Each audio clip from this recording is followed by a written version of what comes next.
sinabi ni Kristo sa Ebanghelyo, iiwan ng lalaki ang kanyang ama at ina para sumama sa kanyang asawa. Jen, exactly what you are doing right now, leaving your parents for John. Ang ibig sabihin nito, mahalaga sila. But from now on, ang dapat na pinakamahalaga sa iyo, hindi sila, kundi siya. Hindi sila Jen, kundi si John. Ito'y alam at tanggap ng inyong mga magulang. Kaya naman kahit sila'y masaya para sa inyo, may kirot sa kanilang puso sapagkat ang kanilang anak nasa harapan nila. Pinapag-aral, binigyan ng magandang bukas sa kabila ng hirap ng buhay. Hindi pa sila nakababawi, nag-asawa na.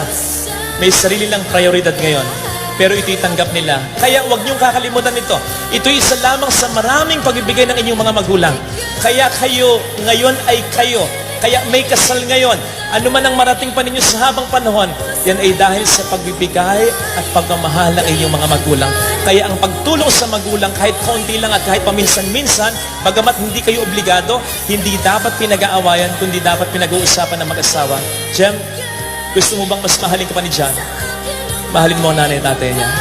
Mas mamahalin ka ni Jen pag minahal mo ang nanay at tatay niya. So bago kayo bumuo ng isang bagong pamilya na pinakamahalaga, pasalamatan niyo muna sila.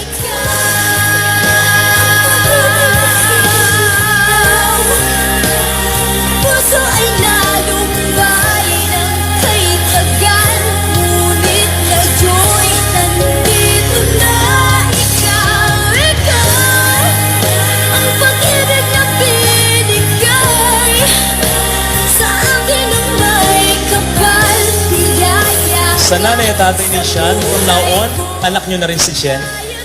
Mula po ngayon, anak nyo na rin si Sean. So kung sila'y mag-aaway na kasama sa buhay pag-aasawa, wala kayong kakampihan sapagkat anak nyo silang dalawa. Mas magiging magaan ang buhay nila pag nagkaganon at pag nagkasundo ang magbalay. Magkamay po kayo. Palakpakan po natin sila.